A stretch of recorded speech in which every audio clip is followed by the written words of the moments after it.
AviationPros.com is the portal website for AMT, Airport Business, and Ground Support Worldwide magazines. Visit daily for breaking news, industry blogs, and insightful articles from our magazine's editorial team. And don't forget to sign up for our publication's daily e-newsletters. It's all at AviationPros.com.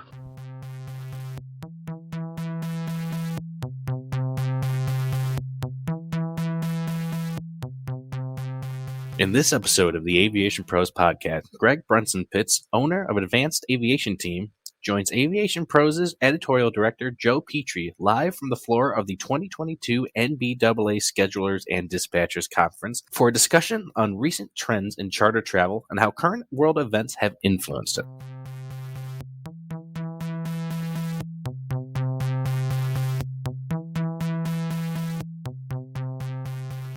Tell me, how do you see the surge in charter travel?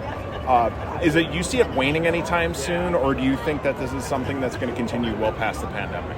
I think it's going to continue past the pandemic, actually. I think a lot of people have come off the sidelines who were maybe interested in charter travel pre-pandemic, who have gotten on a jet and liked it, and I think they are going to stick with it. What is it about this that they've discovered that they really are so into this type of travel? It's the convenience, the safety.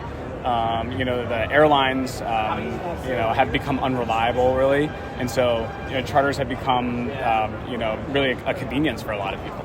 So this this was a surprise of the pandemic that all of a sudden charters and BizAv would all of a sudden see an explosion in growth. Sure. How prepared has the industry been as a charter operator? Have you seen are they prepared? Have they been trying to play catch up? How has it worked? Yeah, we're a broker, so we work with a lot of operators all the time, and I think the industry as a whole has been was underprepared. I don't think we really expected this surge, so in terms of aircraft crews, aircraft in general, all the way down to catering, aircraft parts. And so we've really suffered from supply chain, just like every other industry, suffered from supply chain issues. Now inflation's really impacting the industry. And so to answer your question, I think we were really underprepared and also surprised. Mm-hmm. So how have you been working with your different partners in this, as far as like the FBOs or the ground crews or anything like that, to make sure that you have the services available for your clients? Sure, that's a great question. Communication's key. I mean, it was key before, always in this industry, but really communication is key. Managing expectations, thinking many steps ahead. When you're working on a contract, working on a trip, trying to anticipate what could go wrong, and thinking many steps ahead on behalf of our clients. Mm-hmm. So from your perspective, with your partners you work in, what's it going to take to be able to solve these issues in the long run? I mean, now you're trying to figure out what you need now, but to make sure that the industry is going to be able to meet this demand for a long time forward. Sure. Really, it is bringing on additional crews, pilots. So that, I think, is one of the things that the industry is working on constantly, is keeping employees happy, keeping crews happy, and bringing them into the fold. I know that parts are a big issue, so making sure the supply chain of parts is constantly flowing into the industry. And then working with good players in the industry, people who are interested in working together in a transparent way.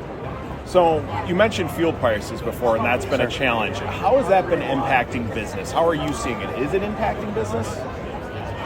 It's really not. I haven't noticed that people aren't flying because of that.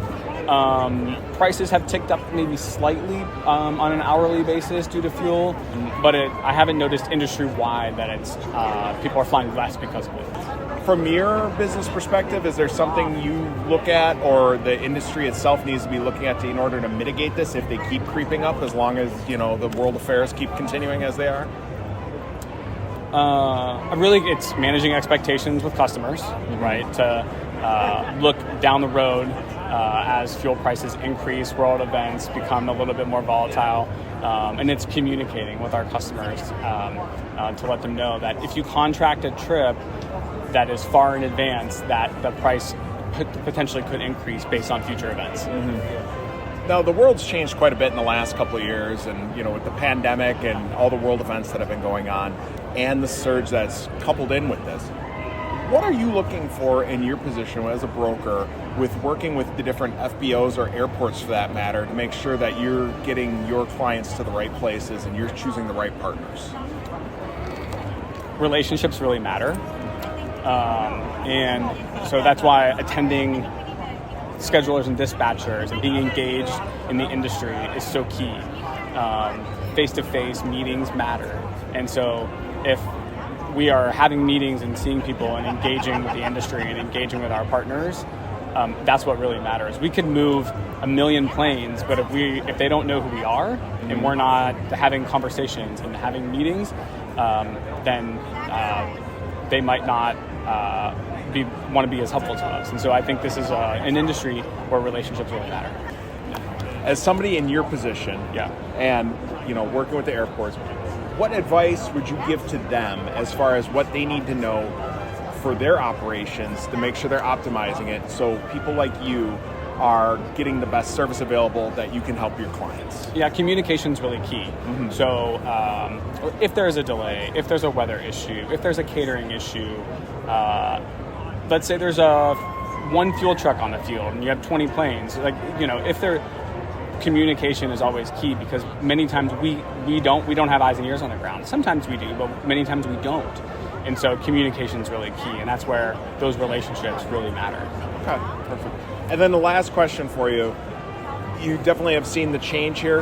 How do you see business aviation evolving over the next couple of years from your position after we've seen the changes just from what's happened in the last two? Sure. I think there will be additional consolidation. We've seen a lot of consolidation in the last 18 months. I think that trend will continue, mergers and acquisitions. I think there will be more interest and investment into renewable aviation fuel. I think we're just in the very baby stages of that. And I think that there will be more consumer interest in our industry. I think that's going to continue. Thank you for listening to this episode of the Aviation Pros podcast. Be sure to visit AviationPros.com for more stories, breaking news, and expert insight from all around the aviation industry.